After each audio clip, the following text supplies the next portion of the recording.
من الشيطان اللعين الرجيم بسم الله الرحمن الرحيم أيها الأخوة والأخوات جس طرح سے اللہ تعالیٰ نے اس راستے میں جہاد کا حکم دیا ہے، اسی طرح سے اس جہاد کے لیے احکام، آداب اور حدود قوانین بھی مقرر کیے ہیں جن کا لحاظ رکھنا اور ان پر عمل کرنا واجب ہے۔ اعلیٰ دینی قیادت نے خدا کی طرف سے جہاد کے لیے لازم کردہ قوانین کو اپنے اس پیغام میں اس طرح سے ذکر کیا ہے: خدا را لوگوں کی جانوں کے حوالے سے خدا کو یاد رکھیے۔ کسی بھی صورت میں کسی ایسے شخص کی جان لینا جائز نہیں کہ جس کے بارے میں خدا کا حکم موجود نہیں۔ بے گناہ لوگوں کو قتل کرنے سے بڑھ کر کوئی بڑا گناہ نہیں، اور بے گناہ لوگوں کی جانوں کی حفاظت کرنے سے بڑھ کر کوئی نیک کام نہیں۔ اللہ تعالیٰ نے اپنی کتاب میں بھی اسی بات کی طرف اشارہ کیا ہے۔ بے گناہ لوگوں کے قتل کی اس زندگی میں اور اس کے بعد بھی بہت خطرناک آثار اور نتائج برآمد ہوتے ہیں۔ حضرت امیر المومنین علیہ السلام نے اپنی تمام جنگوں میں اس حوالے سے شدید ترین احتیاط کا حکم دیا تھا، اور جناب مالک اشتر کے لیے لکھے گئے آئین حکومت میں بھی اس بات کی طرف اشارہ کرتے ہوئے فرمایا تھا: دیکھو ناحق خون ریزیوں سے دامن بچائے رکھنا، کیونکہ عذاب الہی سے قریب اور پاداش کے لحاظ سے سخت اور نعمتوں کے سلب ہونے اور عمر کے خاتمے کا سبب ناحق خون ریزی سے زیادہ کوئی شے نہیں۔ اور قیامت کے دن اللہ سب سے پہلے جو فیصلہ کرے گا وہ انہی خونوں کا جو بندگان خدا نے ایک دوسرے کے بہائے ہیں۔ لہٰذا ناحق خون بہا کر اپنے اقتدار کو مضبوط کرنے کی کبھی کوشش نہ کرنا، کیونکہ یہ چیز اقتدار کو کمزور اور کھوکھلا کر دینے والی ہوتی ہے،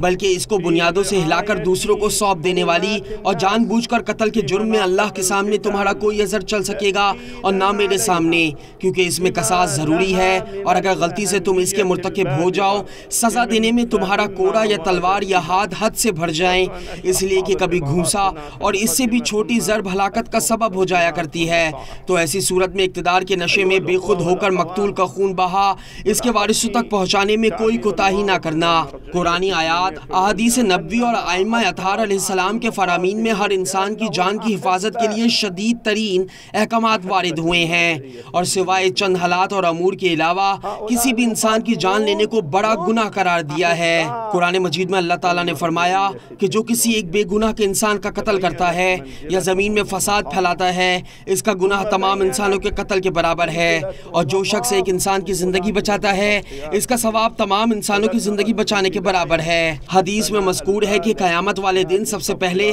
حابیل کا خون کرنے والے کا محاسبہ ہوگا، اور اس کے بعد ہر ناحق قتل ہونے والے کے قاتل کو سزا دی جائے گی۔ دنیا میں تو شاید بے گناہ انسانوں کو قتل کرنے والا اپنے آپ کو چھپانے میں کامیاب ہو جائے، لیکن قیامت کے دن قاتل کے چہرے پر مقتول کا خون لگایا جائے گا، اور اس سے کہا جائے گا کہ تم نے اس انسان کا قتل کیا ہے۔ حضرت امیر المومنین علیہ السلام فرماتے ہیں کہ قیامت والے دن سب سے پہلے ناحق قتل کا حساب کتاب ہوگا۔ اعلیٰ دینی قیادت نے اپنے اس پیغام میں یہ بھی کہا ہے: خدا را جو لوگ تمہارے خلاف جنگ کر رہے ہیں ان کی عزت و حرمت کی طرف ہاتھ نہ بڑھانا، خاص طور پر تمہارے خلاف لڑنے والوں کے بوڑھوں اور بچوں اور خواتین کو کسی قسم کا ضرر نہ پہنچانا۔ امیر المومنین علیہ السلام نے اہل حرب کے گھروں، خواتین، بچوں اور مال و اسباب سے تغرض نہ کرنے کا حکم دیتے تھے، اور فرماتے تھے کہ ان مردوں نے ہمارے خلاف جنگ شروع کی، لہٰذا ہم نے بھی ان کے خلاف جنگ کی، اور جہاں تک خواتین اور بچوں کا تعلق ہے ہمارا ان سے کوئی واسطہ نہیں۔ اعلیٰ دینی قیادت نے اس پیغام کے تیسرے حصے میں مجاہدین سے کہا ہے اپنے خلاف جنگ کرنے والوں کی حرمت سے تعرض نہ کرنا، اور اپنے زبان یا ہاتھ سے انہیں کسی قسم کا کوئی نقصان نہ پہنچانا، اور خبردار کسی بھی انسان کو کسی دوسرے کے کیے ہوئے جرم کی سزا نہ دینا۔ ارشاد قدرت ہے: کوئی نفس دوسرے کا بوجھ نہ اٹھائے گا، جو کچھ کرے گا اس کا وبال اسی کی ذمہ ہوگا، اور اس کے بعد تم سب کی بازگشت تمہارے پروردگار کی طرف سے ہے۔ ایک اور جگہ پر خدا نے فرمایا ہے: ایمان والو، خدا کے لیے قیام کرنے والے اور انصاف کے ساتھ گواہی دینے والے بنو، خبردار کسی قوم کی عداوت تمہیں اس بات پر آمادہ نہ کر دیں کہ انصاف کو ترک کر دو، انصاف کرو کہ یہی تقوی سے قریب تر ہے۔ اللہ تعالیٰ سے ڈرتے رہو کہ اللہ تمہارے اعمال سے خوب باخبر ہے۔ حضرت امیر المومنین علیہ السلام نے جنگ صفین میں خطبے کے دوران ارشاد فرمایا: کسی بھی مقتول کو مثلا نہ کرنا، اور جب تم اس قوم کے مردوں تک پہنچنا تو ان کی عزت و حرمت کی حد تک نہ کرنا، نہ ان کے گھروں میں داخل ہونا، نہ ہی ان کے اموال کو لوٹنا، اور نہ کسی بھی عورت کو اذیت دے کر غصہ نہ دلانا، چاہے وہ تمہارے ناموس کو گالیاں دیں اور تمہارے صالحین اور بزرگوں کو سب و شتم کا نشانہ بنائیں۔